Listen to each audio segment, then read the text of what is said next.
अरे का हो? हाँ बोला। अरे शादी भइला 2 साल हो गईल और 2 साल में हमारी याद ना आईल। अरे अब का याद करी जब लइका फैका हो गइलन सता।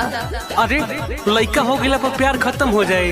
अरे ऐसन बात नहीं खे, प्यार तो हम तहरे से करीले, तबे तो अपन लइका के नाम तहरे नाम रखले बानी। नैहर में हम ही मिटौनी तोरे भूख हो, होते बियाह भूल गइलू बाबे दुख हो। तो हम का करी, हमर मजबूरी नु बा।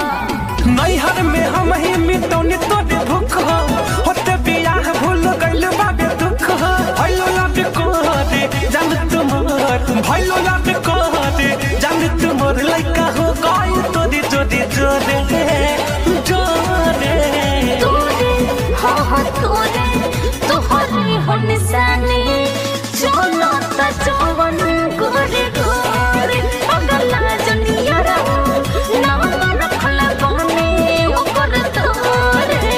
समझला ना ना हमरा डाउट बा।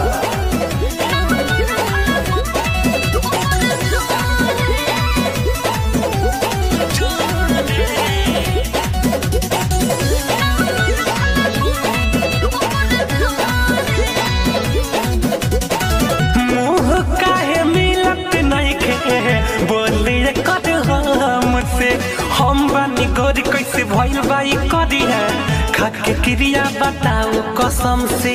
अरे ठीक से देखो ना, अभी इतना कटिया लागो तूट तुहरा बाबी होने तुम्हें भइल बिताई जब कनी हम ससुरवा, पहले से रहे हो हमरा भी बेटा। प्यारे हमारा रे लाते कचरा रे, प्यारे हमारा रे लाते कचरा रे, डाल दे लू सब हंसते भोरे भोरे।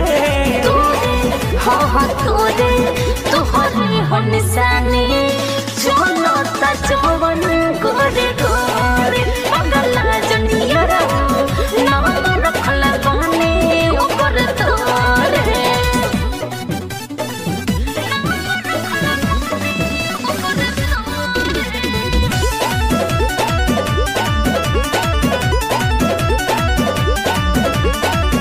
आज से न मानब चाहा मेडिकल करावा। अच्छा। दुई रे साल में दू लइका कहाँ से राजे ले बते बतावा। सब भगवान के दिहल बा। अरे भगवान लइका बता तरीका ओमी तो अनारी बड़का लइका तो हर में नो गोदी में बाबी जवन छुटका लइका पिया राहुल रसिक देना।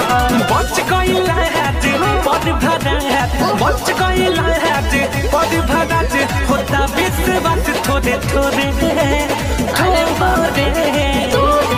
हाँ हाँ तोरे तोहरे हो निशानी, चलो ता जवन गोरे